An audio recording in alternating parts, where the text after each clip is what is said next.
Pergunta que muitas vezes a gente recebe direto, principalmente para quem está naquela fase de vida de fato constituir família, enfim, querendo morar sozinho, de fato pensa na aquisição de um imóvel, sair da casa dos pais ou algo do gênero. Vale mais a pena comprar ou alugar um imóvel? Então no vídeo de hoje eu e o Antônio fizemos um estudo e a ideia é compartilhar um pouco da nossa visão. Lógico que cada um deles tem pontos positivos, negativos, a gente quer trazer um cálculo mais principalmente relacionado à questão financeira, da viabilidade ou não, do custo-benefício ou não de comprar ou alugar o imóvel. Para isso a gente traçou 3 cenários. Um cenário inicial onde a pessoa tem o capital e vai pagar esse imóvel à vista.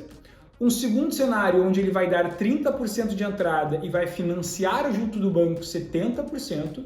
E um terceiro cenário onde ele vai basicamente alugar o imóvel e investir esse valor que ele pagaria. Então são os 3 cenários que a gente vai considerar. E a ideia, para a gente poder ter números mais concretos, foi a gente pegar o mercado imobiliário aqui de Porto Alegre, porque assim, a empresa fica em Porto Alegre, a gente queria trazer uma questão local. Lógico que talvez pensando a nível Brasil ou outras capitais, outras cidades, isso pode ter uma diferença em relação aos valores. Mas pegamos o exemplo de Porto Alegre, que no fim das contas também reflete bastante da média aí nacional. E o que a gente chegou como referência foi pegar o índice FIPZAP, que é um índice que mede a média de valorização, a média de valores dos preços de imóveis que estão anunciados no Zap Imóveis. E aí, então, a gente tem um número daqui de Porto Alegre, né, Antônio? Que ficou em 3,4% ao ano de valorização dos imóveis. Tá? E esse período foi de 2013 a 2022. Isso, a gente pegou ali os 9 anos, né, para fazer um cálculo mais racional, né, trazer números de fato concretos, assim,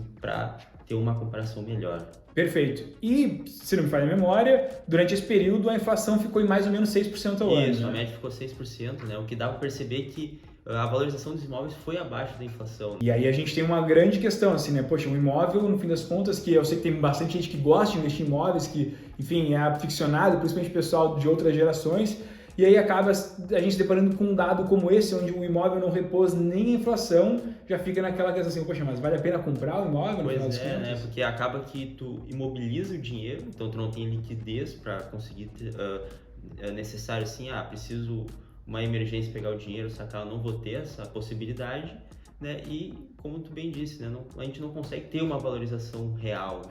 Então acaba não ganhando a inflação, que é péssimo, né? Qualquer investimento, né? Quem procura investir por longo prazo é sempre bater a inflação. Perfeito, bater a inflação é o mínimo de quem investe, mínimo, né? E assim, se a gente pega, por exemplo, eu estou falando de investimentos, né? A referência da renda fixa durante esse mesmo período, né? Por exemplo, a taxa básica de juros teve um retorno na faixa de 8,6% ao ano na média. Ou seja, a gente vê que é possível bater a inflação, né, ainda sendo muito conservador na nossa alocação, onde a renda fixa na média, né, sendo bem conservadora, rendeu 8,6% ao ano, a inflação foi de 6% e nesse mesmo janela de tempo os imóveis renderam 13,4%. Sim, isso é interessante, né? Porque o investimento mais seguro que a gente possui no Brasil dá um ganho real de 2,6%, né, Stefano? Exatamente, então é uma coisa para a gente também ficar aí como alerta. Isso. E, enfim, pesar na hora de comprar ou não um imóvel. Então, assim, vamos lá trazendo cenários e números, acho que fica mais fácil, né? A gente estava simulando, então, um imóvel que custasse pelo menos 300 mil reais, e aí, então, considerar esses 3 cenários que a gente comentou: pagar à vista, financiar ou alugar este mesmo imóvel. E aí, então, uma coisa que as pessoas não se dão conta, principalmente na questão de pagar à vista, é que além do fato de que tu comentou, né, Antônio, de se descapitalizar, a gente tem uma outra questão, né, que é basicamente os custos para a gente ter, de fato, esse imóvel, né? Sim, a gente possui muitos impostos, né, na hora de adquirir um imóvel, né? Aqui a gente tem o imposto municipal, né, na cidade de Porto Alegre, né, e em qualquer outra cidade do Brasil, que é o ITBI, né, que é o Imposto de Transmissão de Bens. Em Porto Alegre é 3% do valor do imóvel, então um imóvel de 300 mil, só de ITBI vai ser 9 mil reais pagos, e possui, né, além disso, outros custos, né, que é o registro de imóveis e a escritura do imóvel, tá? O registro de imóveis fica em torno de 1% do valor do imóvel e a escritura, né, gira em torno de 5% do valor do imóvel. Então, assim, o imóvel de 300 mil, assim, o custo mínimo que vai sair, né, além do valor do imóvel é 27 mil, né, Stefano? Dos 300 mil, então mais 27 mil são apenas de... Exato, então o custo que você tem para adquirir um imóvel não é só o desembolsar lá para quem era dono daquele imóvel. Sim. É todo o custo burocrático por trás que você está pagando aí para o governo para você ter o direito de ser seu próprio imóvel, né? Isso é uma coisa que não faz muito sentido, na minha opinião, mas enfim, é um custo que tem que ser considerado. Sim. O caso 2 é onde a gente vai fazer então o pagamento de uma entrada de 30% e vai financiar o restante. Aqui, acho que o que mais pega, e tu deve concordar comigo, né, Antônio, que é a questão dos juros. Né? E você vai botar aí os juros a trabalhar não ao seu favor quando você investe, mas a favor do banco. Né? E aí tu trouxe alguns cenários aqui pra gente também. Né? A gente pegou uma taxa média de financiamento, assim, né?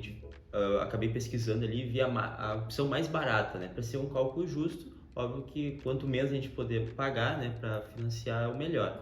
Eu acabei trazendo, né, uma 7, que é o custo efetivo total de 10,5% do valor do imóvel, né, ao ano. Então, assim, você vai financiar 70%, então 210 mil reais vão ser financiados a essa taxa de 10,5% ao ano.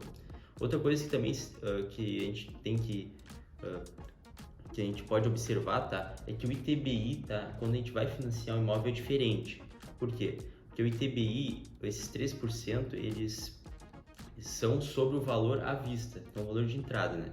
Como são só 30%, então o ITBI, esses 3% de ITBI vai cair sobre os 90 mil reais que foi dado de entrada e 0,5% do valor financiado.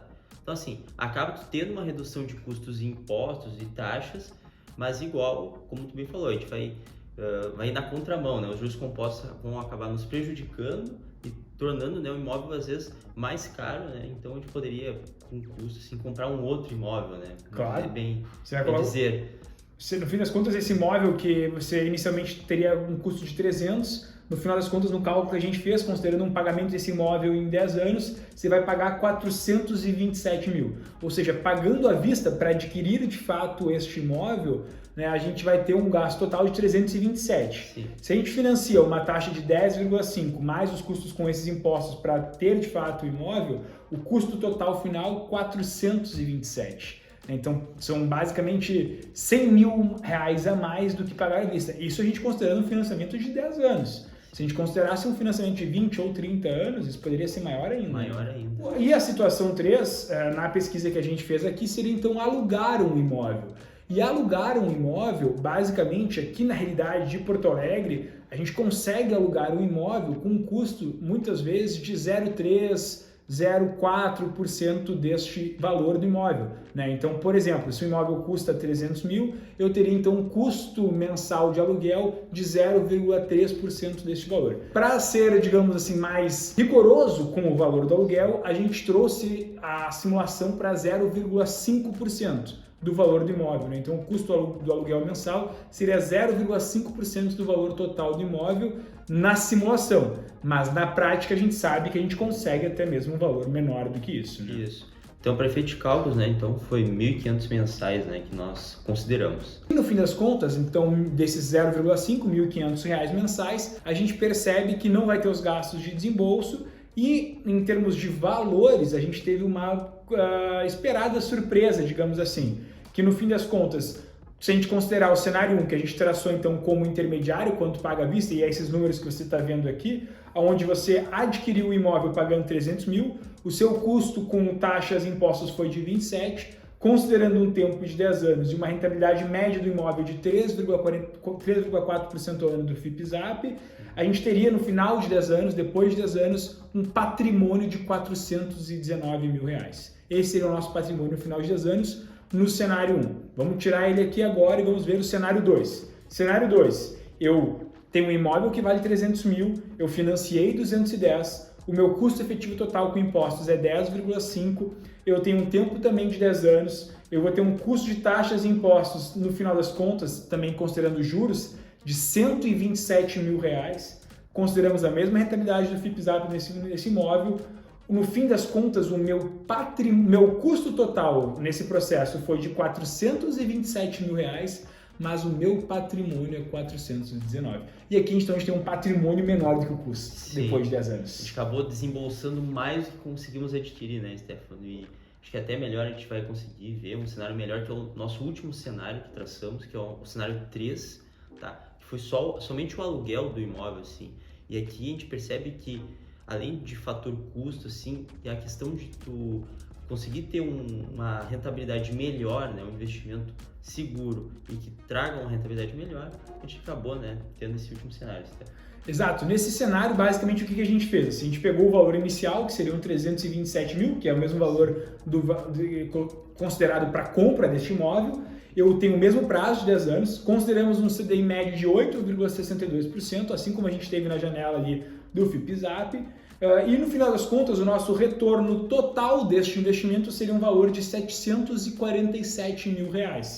Obviamente, a gente teve o nosso gasto mensal de R$ 1.500 por mês com este aluguel.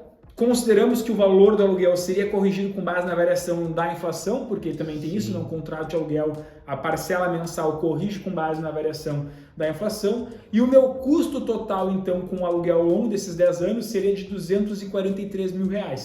Só que olha aqui a grande questão, eu ainda teria um patrimônio final de 503. E se a gente considerar o patrimônio final que a gente tem disponível nos 3 cenários, vou pedir para aparecer aqui na tela agora, quanto que eu tenho no cenário 1, quanto que eu tenho no cenário 2 e quanto que eu tenho no cenário 3, no fim das contas, o aluguel, em termos financeiros, acabou sendo a alternativa mais interessante.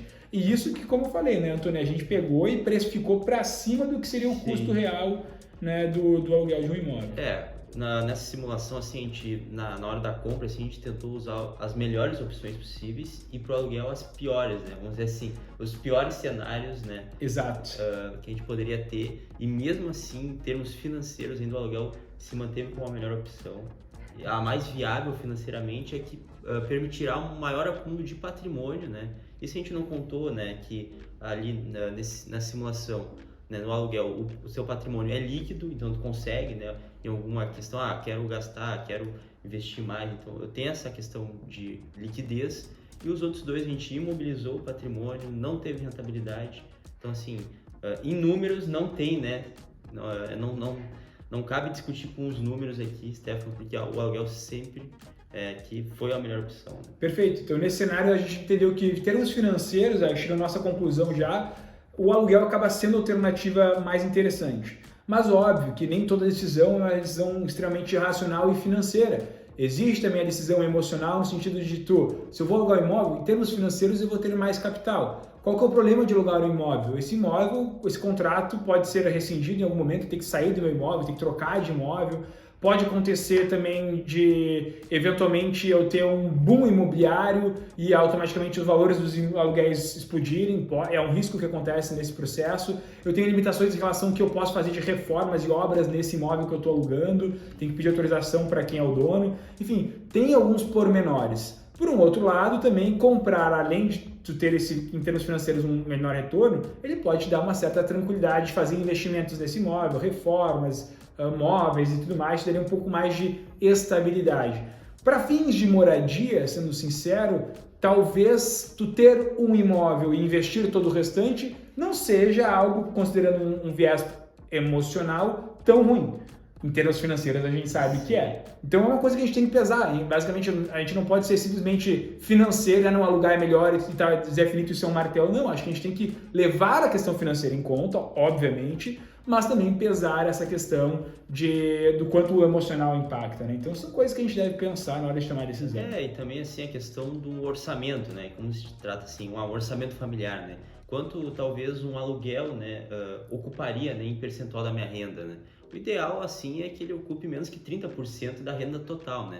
Porque acaba que tu vai acabar gastando muito com moradia e não vai conseguir acumular mesmo assim. Então tem que ter um contraponto assim de o que vai ser melhor ou não. Assim, por números, como a gente falou, o aluguel é melhor, mas a segurança familiar, os riscos que envolvem assim, morar de aluguel, também tem que ser ponto, né, na balança. São questões subjetivas que devem ser botadas na balança. Então, a ideia foi trazer aqui esse raciocínio para vocês, explicar um pouco esse contexto. Esperamos que vocês tenham gostado. Se gostaram, não esqueçam de deixar o seu comentário, o seu like aqui no vídeo e aproveitem para se inscrever no canal. Toda segunda e quinta-feira tem um vídeo novo com os conteúdos mais diversos de economia, planejamento financeiro pessoal e investimentos aqui no canal da Musa. Também, se você tem interesse em receber uma análise detalhada por seu perfil, para as suas necessidades, o seu contexto da sua cidade, entre em contato conosco no formulário aqui embaixo, peça a ajuda de um especialista da Musa Capital e a gente vai ter o maior prazer em te ajudar neste processo decisório. E se quiser investir, também temos o serviço aqui de consultoria de investimentos. Obrigado pela atenção e até o próximo vídeo. Até o próximo vídeo, pessoal.